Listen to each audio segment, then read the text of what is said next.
Mummy. Mummy क्या बात। आप सिर पे पट्टी बांध के क्यों बैठे हो?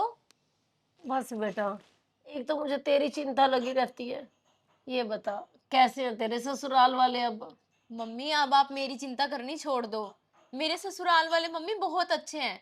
सब कुछ बहुत बढ़िया चल रहा है। मुझे आप ये बताओ मम्मी, भाभी कैसी हैं? आपकी दोनों पोतियां कैसी हैं? अरे उनकी तो बात ही मत कर। मेरे तो कर्म फूटे हुए थे जो घर में दो दो पोतियां पैदा हो गई हैं। ऐसे क्यों बोल रहे हो मम्मी आप? अरे पहले चिंता क्या कम थी, अब जो दो दो बेटियों को जन्म दे दिया तेरी भाभी ने। तो मम्मी घर में लक्ष्मी आई है मम्मी। आप उनका अच्छे से स्वागत करो। उनके आने से खुश हो मम्मी। भाभी की केयर करो मम्मी। आप तो ऐसे बैठे हो। अरे क्या केयर करूं मैं उसकी? पहले चिंता तेरी कम हुई है। तेरी शादी के टाइम कितनी मुसीबत देखी है, कितनी मुश्किल तेरी शादी की है। अब दो दो पोतियां, अरे कैसे ब्याहूंगी उन्हें, कैसे पालूंगी?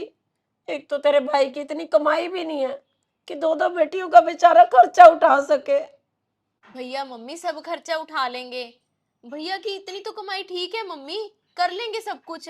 और वैसे भी मम्मी, लड़कियां तो जब पैदा होती है ना, अपनी किस्मत साथ लेके आती हैं। भगवान अपने आप देता है मम्मी। और मम्मी मैं ये कपड़े लेके आई थी गुड़िया के लिए, आप ये देखो ना। क्या कपड़े देखूं? अरे लड़कियां हैं, पुराने पुराने डाल के पल जाएंगी। अरे ये दो चार नए सूट लेके आने से अच्छा तो कोई अपने रिश्तेदार के पुराने कपड़े ले आती। अब लड़कियां हैं, उनको नए कपड़े पहनाऊंगी क्या मैं? तू भी ना बस हमेशा अपनी भाभी की साइड और भाई की साइड लेती रहती है। पर तुझे इतना नहीं कभी टेंशन हो रही कि तेरा भाई ये सारे खर्चे कैसे उठाएगा? अरे बोझ होती है बोझ लड़कियां। कैसे करूंगी मैं इनकी शादी? बोझ बूझ नहीं होती मम्मी लड़कियां। आपकी तो सोच ही घटिया हुई पड़ी है। चलो ये बताओ मम्मी, आपने खाना वाना खाया है या नहीं? और भाभी को भी कुछ खाने को दिया है या नहीं? भाभी की मम्मी आई थी, उसका टिफिन लेके, उसे तो खिला गया। अरे मेरी छोड़ तू। मेरा तो दिमाग फटा जा रहा है सोच सोच के कि ये दो दो बेटियों की शादी करनी कैसे है जो पैदा हुई हैं। अरे तेरी शादी में इतनी दिक्कतें हुई हैं ना, तो मुझे तो डर ही पड़ गया है कि घर में बेटी तो पैदा ही ना हो। तू अपनी भाभी से मिलने आई है ना, जा मिल और ले जाइए कपड़े उठा के।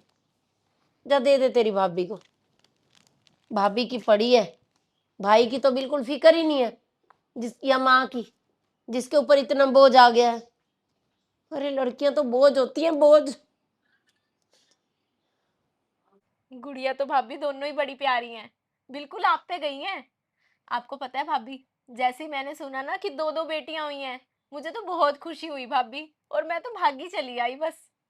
अंजलि, तेरे आने से तो तेरी खुशी दिख रही है, पर जब से ये हुई है ना, मम्मी नहीं खुश ना। इस कमरे में आते हैं, इनको तो उठाते भी नहीं मम्मी। मुझे ताने ही देते रहते हैं कि तूने बेटियां पैदा कर दी। भाभी आप क्यों चिंता कर रहे हो? बेटी या बेटा होना, ये तो भगवान के हाथ में है ना। और भगवान हमें जो भी देता है ना, हमें उसमें खुश होना चाहिए। हमें तो इनका खुशी खुशी वेलकम करना चाहिए। ये तो हमारे घर की रौनक है।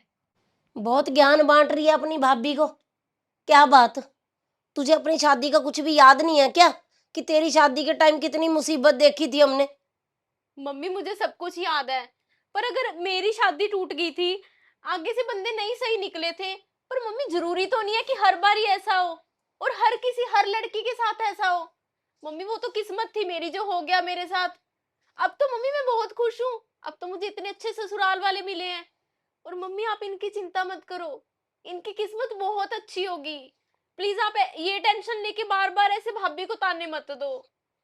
अरे इतने लोगों के कमेंट आ रहे हैं, कितनी दुनिया डर गई है, रो रही है कि बेटियों की शादी में ऐसा कुछ गलत भी हो जाता है। अरे उन सब से मेरा मन भी डर गया था। अरे कोई बात नहीं, सबको समझाऊंगी और खुद भी अपने मन को समझाऊंगी कि बेटियां बोझ नहीं होती।